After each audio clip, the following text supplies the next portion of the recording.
FSN Radio. It's all about what's next. Go to financialsurvivalnetwork.com and sign up for your free weekly newsletter. You'll also get 3 free reports. The Financial Survival Network. It's all about what's next. Welcome. You are listening to the Financial Survival Network. I'm Kerry Lutz, and today is 9/19/19. I think that is a palindrome, if I'm not mistaken, meaning you can read it the same way backwards and forwards. Probably numerologically significant, but I don't know in what way. Perhaps you can tell me. Well, interesting things ahead of us here. Hey, any questions or comments? Write me, kl@kerrylutz.com. Well, with us now, we've got Paul Gibbons. Paul, you are an author, speaker. Your podcast is Think Bigger, Think Better, and Living and Leading Wisely using 21st century science and philosophy. Well, I didn't know that the 21st century had much philosophy, but I know it has a heck of a lot of science. If you want to find Paul and check out his podcast as well, just go to Paul Gibbons, that's GIBBONS.net, and you can find everything there, a lot of writing, a lot of episodes to his podcast. You've been podcasting now for 18 months, Paul. So as always, we welcome you to the show. So what is 21st century philosophy? I want to understand that. What a question to start with. Hey, good to talk to you, Kerry. How you doing? Okay. So well, philosophy is, of course, more like, I don't know. I mean, people have been philosophizing for more than 2,500 years, but it's a 25-year-old discipline. Why I'm interested in it is there's a bunch of dimensions of it. One of them is ethics, right? You know, how do you know the right thing to do? The other thing is political philosophy. Who decides how we organize ourselves as a society? Is it monarchs? Is it democracy? And what does democracy mean? And the questions of political philosophy are who decides and who decides who decides. That's what's a good question. Good question. So who decides? Good questions. And then there's, I don't really spend much time on aesthetics, but that's the aesthetic side of it. And then there's, how do we know what's true? You know, is it our intuition? Is it facts? Is it data? Is it science? Good question. Is it gurus? Is it experts? So that's epistemology. So I became interested in that like super late in life, really in my 40s. And I'm not really interested in kind of an abstract area. I'm interested in, I write about business. And I'm interested in how people make better decisions in their lives, how we make ethical decisions in business, and you know, how you govern business, how you oversee business in the 21st century. You know, it's a very powerful institution. Yeah. The big question is, can we rely on, you know, Facebook to treat Facebook's largely unregulated. Can we rely on Facebook to treat our data preciously? Of course you can. Of course, you can always count on big corporations to do the right thing because that's just the American way. You know, when you talk about who's right, who's wrong, what the truth is, there was a comedy album that kind of set me thinking off on this path. Way back when I was like in my teens, there was a... Cheech and Chong? Well, close. You're close. There was a comedy troupe called Fire Sign Theater, and they had an album, the title of which was Everything You Know Is Wrong. And, you know, when I heard that, I said, well, they got to be kidding. How could everything I know be wrong? But as I got older, I realized that most things I believed in had nothing to do with their objective truth or falsity. Rather, they had to do with thoughts, beliefs that were handed down by my parents, by my family, by my friends, by society, by religion, by science too, to a lesser degree. But, you know, like there would be certain words. I would think that this word was pronounced a certain way. And then like years later, I'd find out I'd been pronouncing it wrong all of those years that I didn't know really what the word was. I might have known what it meant. What were you pronouncing wrong? Different words, different. I don't remember off the top of my head, but I can remember half a dozen different words that I would say a certain way, or at least even if I read it, I pronounced it a certain way in my head, but I was saying it wrong. And then I'm saying, if it's something so basic as a word, I'm not getting that, I'm incorrect about it, then how many other things am I wrong about? And that kind of sets you down a slippery slope of doubting everything that you know. The one thing I can pretty much say with pretty good certainty is I'm alive. I don't know if I'm a simulation in a computer or not, but I do know that I have consciousness and I exist. And I probably got 10 fingers and 10 hands. I got blue eyes. I'm 6'2". I can say these are objective things. But once you start traveling away from the so-called objective things, it really gets difficult to know the truth. Well, you know who first did that? That's a thought experiment. You know who first did that thought experiment that you just described? Not sure. René Descartes. Oh, of course. Yeah, I am. Yeah. That's precisely. I think I can't be sure very much, but I know that something is sitting here thinking. Yeah, there's consciousness. Something is thinking about. Yeah, that, I think therefore I am. That's all. That's all I can be sure of. I think therefore I am. There you go. Yeah, it's very true. But you're a 21st century René. As I had a math teacher in high school used to call him René Descartes. Mr. McCluskey. Calculus. You still remember him? What a guy he was. I remember all my teachers. So that's why logic, of all the crummy classes I took in college, forget about law school. Law school is a whole different thing. But the most important course I took in college of everything was logic, because it really led me to actually be able to analyze thoughts, analyze arguments, analyze beliefs, and really come up with it. But we're not really here to talk about me. So I think we got common ground here, Paul. Where did all this come from? I mean, you started podcasting, book, all these things, but you've been building up to this. This obviously wasn't your first career, your first stop at the rodeo. Oh, good golly, no. I mean, I was a scientist in the 80s and a computer programmer, and then I was on Wall Street. I was on Wall Street for 7 years during the boom years, 80 to 87. Well, it's been a boom year since. And it's kind of interesting looking at your financial survival network thing. We used to have a guy back in, when I started on Wall Street, the Dow was at 1024. And there was this guy who was like a really famous doomsayer guy, and his whole brand, I mean, he was way ahead of his time to something, but his whole positioning was, hard rate's going to fall. The shit's going to hit the fan. Mm-hmm. This is all going to go belly up before we know it. And I remember this guy, he was running around. I was in England. I was in the London Stock Exchange. How many years ago? How many years ago was that, Paul? 81. I started on Wall Street in 1981, but I was in London. I call it Wall Street. 40 years later, it's almost hit the fan. It's gotten close. The propellers have been 27,000, right? So anyway, do we want to listen? How do we listen to people who are super cautious? The economists called Dr. Doom, or people who are talking about the collapse of financial assets. And, we did have a collapse in 2008, of course, financial assets. People forget that the stock market fell to, I think it was 6,900. Correct. 6666, I think it was.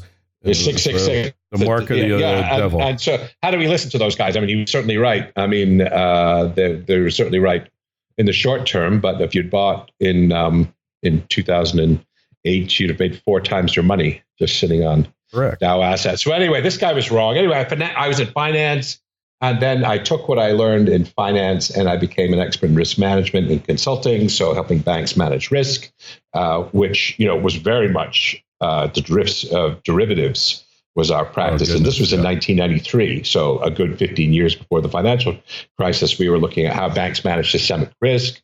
And then I got myself interested in leadership. And then from about 1995 till, really to today, all the books I write are on leadership, but they're a little different.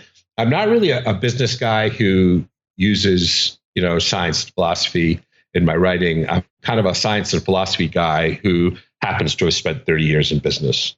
And that's where I do my thing. So I was a math guy, and then I became kind of this fluffy leadership guy. I went all new age in the 1990s and all spiritual, as my friends call it. And then I started my own business in 2001.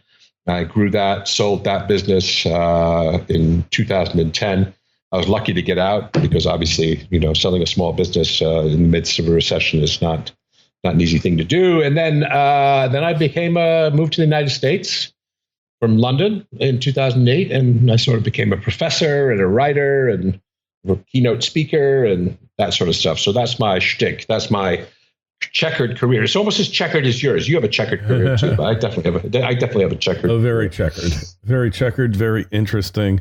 But now I'm doing what I was called to do, which is podcasting. So when you figured out that you wanted to podcast, what were the biggest challenges there ahead of you? I paid a guy a lot of money to set it up. Well, I don't know if it's a lot of money. It's not a lot of money. I suppose $3,000 to set it up, to do the branding, to do the audio and everything like that. What are the biggest challenging with podcasts? For certainly building an audience. I mean, my podcast is being compared favorably with Sam Harris's podcast. I'm sure your listeners who are podcast people know about that. Do you know Sam Harris? Do you know his stuff? I'm not familiar with Sam Harris, but all right. Well, okay. He's maybe, I don't know, look up, I can't remember what his podcast is called. He's huge. And he gets on a bunch of intellectuals from the right and the left. He's actually found himself a way to be hated by both people on the left and people on the right. Oh, he must be doing something right. Well, no, he's got, first of all, he's an atheist. His first book was The End of Faith, talking about how religion is, basically deceptive and malign. And he doesn't just mean extremist religion. He means all religion is kind of misleading. And then in his book, The End of Faith, he also goes hard at Islam. And so that earns him the badge of an Islamophobe. And he also has people on his podcast. I don't know if he had Ben Shapiro on there, but he has people like Jordan Peterson, who's fairly far right. He has Douglas Murray, who wrote The Bell Curve, which is obviously a controversial book about relationship between race and psychology. So he's an intellectual. He has stuff on consciousness. He has stuff on artificial intelligence, everything like that. And I thought, you know what, I want to be Sam Harris. So I started out in that vein. It's worth checking out. I mean, he's super controversial. He's also super brilliant. I think his podcast is one of the most successful sort of intellectual podcasts. I know there are bigger ones, but it's one of the biggest ones out there. Anyway, that's what I wanted to be. So I set out. But the biggest, hardest thing is building an audience. So I have, I think I'm told by people, great content. Think about how in a noisy world do you get your content, listened to? Is it purely a matter of quality? Is it a matter of, is it a matter of marketing? There's a lot of people who are very successful at marketing very bad podcasts. And there are a lot of, I think, very brilliant podcasts out there that 6 people listen to. So the challenge for me is to build an audience. Agreed. That is the biggest challenge. So what do you think has been most effective for you in building your audience? Well, I don't think I've been super, given how good the quality is and how much time I've invested in it. I don't think I have an audience that justifies that. I mean, you've had some big dudes, right? You had the Minister for the Interior for the United States on, right? Yeah, Ryan Zinke, former cabinet head of the Interior Department. Secretary. Yeah, and I've had the equivalent guy from New Zealand, a guy called the Honorable James Shaw, who's the Minister for Climate Change and Government Statistics in New Zealand, right? So I mean, I've had a master of deception. I would say Zinke is the master of baloney, but anyway, but I suspect we're on different sides of the political spectrum, you and me. But anyway, he's a climate change guy, a very brilliant guy. I've had people on medical marijuana, people on ed tech, people on artificial intelligence. So that's the shtick, is to bring a sort of breadth of interesting topics to light, just very much as you do. Yeah, interesting. So the biggest challenge to you is building an audience, and you're no different than anyone else. As you found out, setting up a podcast, the technical aspects of doing so are relatively straightforward. You need to learn some new things that you wouldn't ordinarily know from your other skills, like editing audio content, posting things to WordPress, all that kind of good stuff. But that stuff is easily overcome with a couple of dollars and the desire to learn. But then you hit the roadblock, and the roadblock is building audience. How do you do it? And you tried Twitter, you tried everything, and you hit a brick wall, right? Yeah, I've been questioned about whether this is a sort of a viable thing. It's fun. I get to talk to interesting people, but in terms of how I spend my time, does it make a difference in the world? no, it doesn't really reach enough people. Does it make any money? Absolutely not. It costs me, thousands of dollars a month and lots of my time. So I'm in a question about like his viability for sure. Right.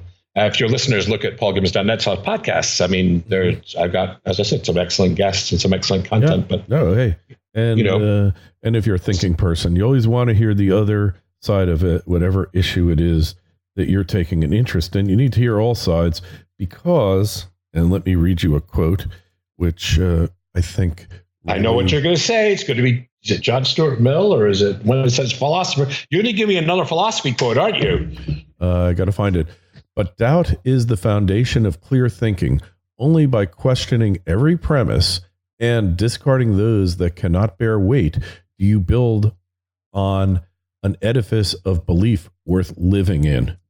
So, is that my Paul Discard, or who is that? I don't know who it is. I found it in an article recently, and he didn't attribute it, but I am going to put it into the Google right now. And let's find out what the Google says. FSN Radio. It's all about what's next. Trilogy Metals is a world-class developer in Alaska's Ambler mining district. The company already possesses 8 billion pounds of copper, 3 billion pounds of zinc, over 1 million gold equivalent ounces, and now over 77 million pounds of cobalt. Trilogy's Arctic project boasts an after-tax net present value of $1.4 billion with a 33% IRR. Trilogy's led by an experienced management team with proven success in discovering and developing projects in Alaska. The company is well capitalized, has no debt, and possesses strong institutional support. Trilogy trades on the New York and Toronto exchanges under the ticker symbol TMQ. To learn more, go to trilogymetals.com. That's trilogymetals.com. The Financial Survival Network. It's all about what's next. Well, while you're Googling it, I'll tell you one that appears in my new book, which is he who only knows his own side of the argument knows little of that. Yeah, it's so true. That's called the echo chamber. And, certainly. The point is you always have to be questioning because you make assumptions in life. And a lot of the assumptions that you make, you aren't even aware of until they blow up on you. And I can just give example after example after example. Like you might think, Paul, that your voice is great and you are saying everything the way it should be said. And yet you might be wrong because, look, if you were doing everything perfect, if you were doing everything right, who wouldn't be listening to you? Sometimes it's an accident of fate, right? So assumptions are the killer of increased audience and outreach on your podcast. Here's another good quote for you. This is a JFK quote. JFK quote: "We enjoy the comfort of opinion without the discomfort of thought." Yeah, and the discomfort of fact. When I got started in this, I said, I started skiing late in life in my mid-20s, and when I did, you call that late in life? Yeah, that was late. Like most people started when they're like in their early teens. My kids started when they were 2 and 3. So the point is that rather than taking a group lesson, which when I tried that earlier, it didn't work, I did private lessons. And one after the other, it really clicked all of a sudden. I was able to ski.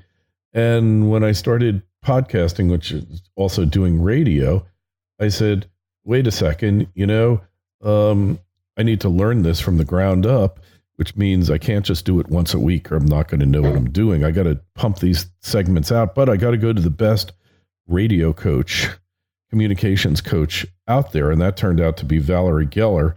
And I still use her to this day, doing things like air checks.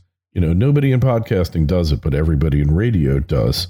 What's an air check? Air check is like you take your show and somebody listens to it, preferably somebody knowledgeable about radio and all the techniques we're dealing with, and they give you feedback and let you know, well, you could have done this one better. This one, you needed, it's all about how you address your audience, all these things. So, I went to this person. So there was a science behind what I did because I knew that I couldn't do it on my own. And, that made all the difference. There's What's so many things. What's this person's name? Valerie what? Valerie Geller. I'll shoot you her contact info after we're done. So the point is, and it's a very important point, is that, my father used to say this, and he was a bit of a philosopher, a bit of a Renaissance man as well. It's like anytime you go into a new business, you're going to pay for lessons. And I paid 4 years. I didn't make a cent off of the podcast. For some of that, it was self-sustaining to some extent. But I determined that I really wanted to do this. And I've looked over the years and I've said, well, maybe I should sell real estate. I should sell Bentleys. I should do something. And in the end, I just decided there was nothing else that really held my interest that I wanted to do. So you got to have the passion, right?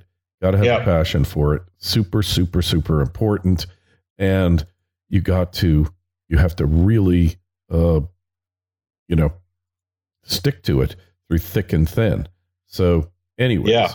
Yeah. So you do two podcasts, which is interesting. You do the Financial Survival Network and Viral Podcasting. I didn't know. I thought I was on the Financial Survival Network, but I'm looking at your viral podcasting content, and it's just really great. I got to give this stuff a listen to. Get the book too. Don't forget the book. And you guys can email me out there, kl@kerrylutz.com.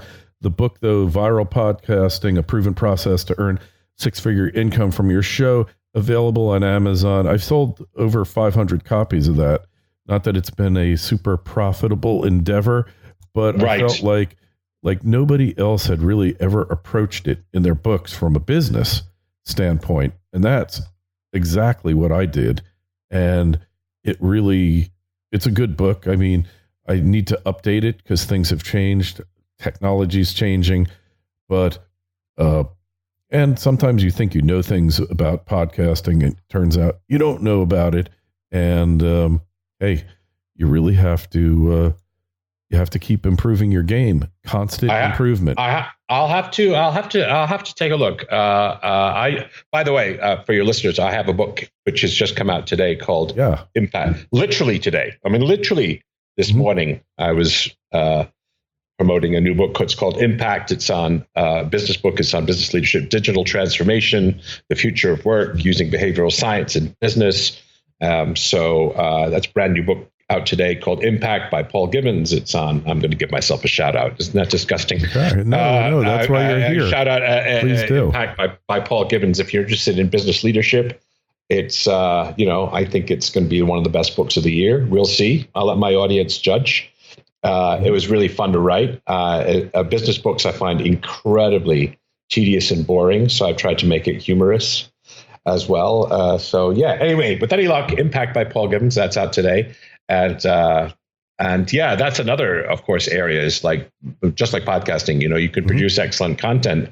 And I liken it to pregnancy. It's like, okay, it's hard to write a book. It takes a while. But once the book is launched, it's just like childbearing. The job has just begun. You need to hit the bricks and promote it. So yeah, absolutely. Could not agree with you more. So all these things, it's if you want to do something and what you're doing is not working, then you have to change things. And that's often the hardest thing because you have to admit, A, you're not doing what you're supposed to do. And B, you haven't been successful or as successful as you want. So, all these things. So you got your podcast up. How many episodes did you post the first time out? I was doing 2 a month, and then I went down to 1 a month, and then I went back to 2 a month. And I take the summer off every year, so I've taken a few episodes off. I play in the World Series of Poker. I'm a sort of, one of my sidelights is I'm a professional poker player. I don't, some people go, ooh, ew. But I'm nearly 60 years old, and I compete with the best players in the world. And I played chess and poker and bridge my whole life. So I like competing against the best people in the world. So I sit down and go toe to toe with, 28-year-olds in hoodies and headphones and try and best them at the world's great mental sport is poker. So I do that every summer. So it's been a few months since I've done an episode, and since I've just launched a book and I've been writing that, I now have time, and I'm going to relaunch the podcast. Well, I don't know if that's relaunching, but I'm going to kick back into it. Well, great. Good. Hey, well, the book is important because the book makes you an authoritative marketing figure. And all of that is really, really important because the more you know, and the more people think you know, the more they're going to come to your podcast. One of the most powerful, successful guys out there, a guy named Jordan Peterson, and he's been tearing up everything, all the universally accepted beliefs, and he's really, really gotten traction out there. Yeah, he makes apparently on Patreon, a donation site. He apparently gets $50,000 a month from Patreon donations, more than anyone else. More than anyone else. The Begathon model of monetizing your podcast is generally not that effective. It can work for some. I'm not saying it doesn't. I know people making $5,000 and up doing it, but what I call the Begathon model, it just generally doesn't work. I hate to say it. I get $21 a month from Patreon. Yeah, me too. Yeah, it's about what I get. $21 a month. I've not pushed it for years. I don't care about it. I never really did it the right way. Maybe I could get 250. There's better ways of doing it. The key is build your audience, and monetization will follow. Don't monetize and then hope to build your audience, because that does not work. So don't monetize. I hope to build your audience, and the money will come. Yeah, that's fairly standard belief. Yeah, and it's very true. You should try and get Jordan Peterson on your show. I have, but he wanted to get paid, and we don't pay guests. So you don't pay guests? No. What? No, I wouldn't. Now you tell me? Yeah, the check is in the mail.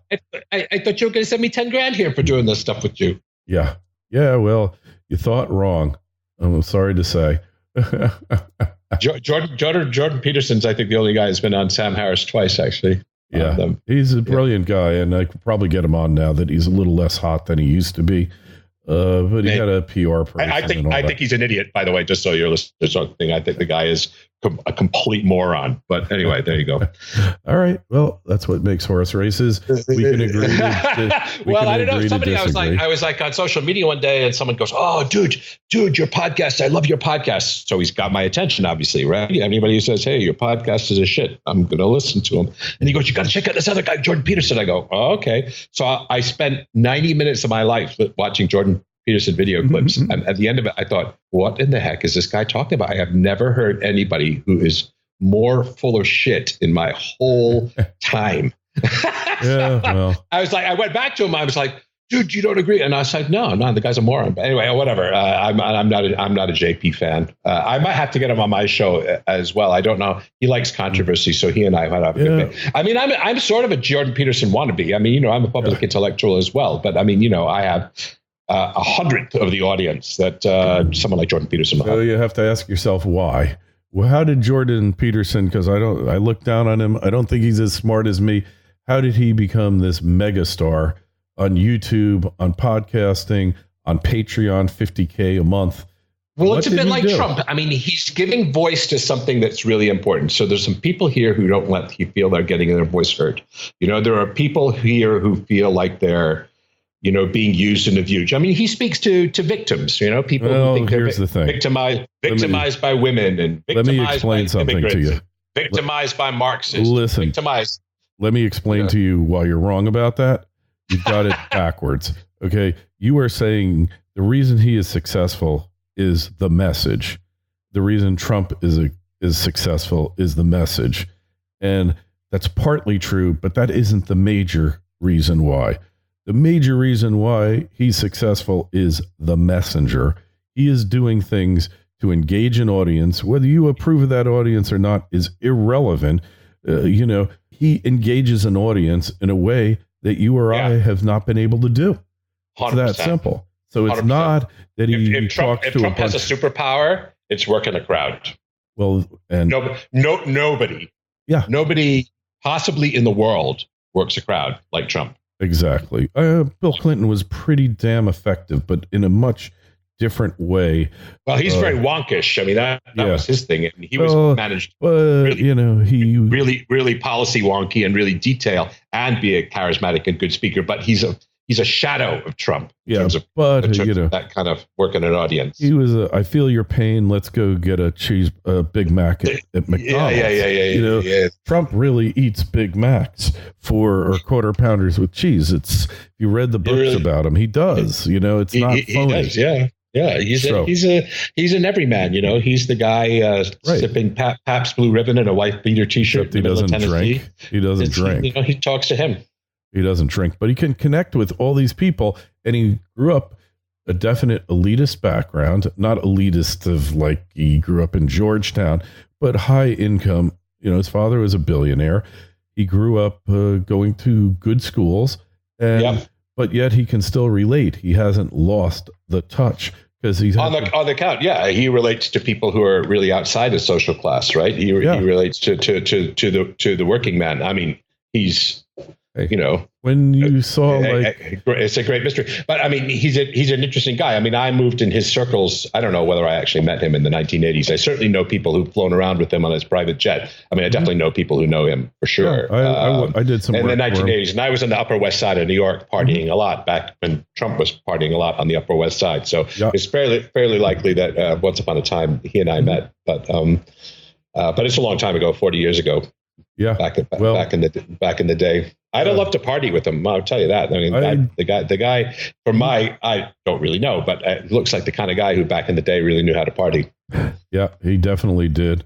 And a string of girlfriends. He's a real playboy. I did some work for him. Legal work. So was I back in the day. Yeah, without the $100 million in the bank. Yeah, well, it could be done, but I did minor legal work for him when I was an attorney and got to know him pretty well. And, yeah. So, but point is, like, he paid you? Of course he paid me. Actually paid you. He doesn't pay everybody. He paid me. So I wouldn't do the work if he didn't pay me, and my services were rather unique. But point is that look at Rush Limbaugh. All right, love him. Yeah, that's another amazing guy. Yeah, but it's not. It really has nothing to do with the message. He could be, talking about aluminum siding. He could be talking about cars like Scotty Kilmore on YouTube. It doesn't matter because he would still be successful at it because he's mastered a set of skills that everybody thinks you hear a talk radio person on the air. Oh, I could do that. I can talk. It's a little more difficult than that. So there's 2 books that you need to get. One is my book, Viral Podcasting. The other is Beyond Powerful Radio by Valerie Geller. And you learn those techniques. Now, it doesn't guarantee that you're going to be great at this, but it does guarantee that you'll at least be able to identify the skills that are required to really help make you successful. And from there, where you go is on your own. It doesn't matter how much you stumble. It doesn't matter the quality of your voice. It doesn't matter what you look like. None of that matters. All that matters is the ability to connect with an audience and somehow create an emotional response in them that keeps them coming back to you for more. And if you can do that, then you can be a successful podcaster. Now, can anybody do that who is like, I got the emotional appeal, and definitely, famous people like Rush Limbaugh, people like Alec Jones. I mean, Alec Jones, for example, famously believes that the kids at Newtown who were shot were actors. He has 10 million hits a month on his YouTube channel. I mean, I think he was deplatformed, but whatever. So there are people who are, miles away from the facts and from the truth, but yet their ability to appeal emotionally to people is second to none. Yeah. Absolutely. No question about it. So how do people who make their living out of telling lies, but telling lies charismatically? Well, that's the interest in my book is Truth Wars. It's like people are making living, speaking untruths all the time, daily untruths. They're not all lies. They're not all lies. I'm sure. I mean, Alex Jones is a gifted guy. A guy didn't even finish college. He started his own radio station back, before people were being solopreneurs or something like that. I mean, Alex Jones is in many ways a brilliant entrepreneur, a brilliant brander, or something like that. But there's mostly untruths. Mostly he believes the government's poisoning the water. Okay, sure, buddy. Sure you are. Sure, buddy. Whatever. I mean, he believes the most crazy things. But he has an amazing audience. So how do we in society, when he's influencing decision making, should we be worried about the fact that that in society, what could we do? Should we do anything? We don't want to interfere with people's right to speak freely. Or something like that. But how do we listen. You want the cream to rise to the top. Here's the way it works. Best quality content to rise to the top, right? You're to some extent in the Twitterverse, the cream doesn't rise to the top. What rises to the top is poor quality stuff, at least when you look at from the point of view of facts. Here's the way it works, okay? Is that you tell me, because I want to know. I'll tell you the way it works. I'll tell you, because Twitter I don't know from. I won't claim to be an expert on it. Facebook I know a little something about. A lot of Twitter is just trolling. There's no substance to it, and but for political figures, it enables them to address their audience directly without the filter of the media, which the media is completely corrupt. I mean, there is no two ways about it. You talk about lies. The media specializes in lies. They create stories. Most of the stories that you find in the media, they didn't even create. They've been paid by companies to basically put forth a story. That's the business model. It's all corporate. It's corporate controlled, right? It's corporate. The corporate media, right? Yeah. Well, corporate, government. What's the difference? There is no difference anymore. So point is, but these media platforms give you an opportunity to get out there, even if you're not part of corporate media, and it can be done. There's strategies that can be used. The first thing is you got to make your show the best that it can be. All right. Yeah. If it's not the best that it can be, and it has to be the best that it can be, not that you think it is, that others think it is. And there's always room for improvement. So until you get to that point, you can't be complaining about other people succeeding and you're not, because the fact of the matter is you're not doing what needs to be done. And really, that's what it comes down to. Like, you really have to attempt to get this thing to another level. And the higher the level you can reach for, the more audience you're going to obtain. It's all communication skills, it's what it's about. So yes. Hey, we kind of got over. We definitely agree on that. That's for sure. Well, we kind of got over the allotted time for this, but again, out there, suggest you get my book, Viral Podcasting. Always get Valerie Yeller's book, which is Beyond Powerful Radio, and my book, and your book too. And anyways, so if people want to get in contact with you, Paul, want to find out more about what you're doing, how do they reach you? PaulGibbons.net. It's a good way. I've got YouTube stuff of my public speaking. I got my books on there. I've got my podcast on there. PaulGibbons.net is supposed to be the one-stop shop for all things Paul Gibbons. All right. Hey, and check out our site, viralpodcasting.com. Send me an email, kl@kerrylutz.com. If you've got a thought, an idea for a podcast, or you want me to just take a look at your site and tell you what I think, I'm more than happy to. Paul, it's been great having you on. And I'm psyched to read your book. Thank you for having me. Hey, a pleasure. We'll talk to you again real soon. All right, then. Thank you. FSN Radio. It's all about what's next. Go to financialsurvivalnetwork.com and sign up for your free weekly newsletter. You'll also get 3 free reports. The Financial Survival Network. It's all about what's next.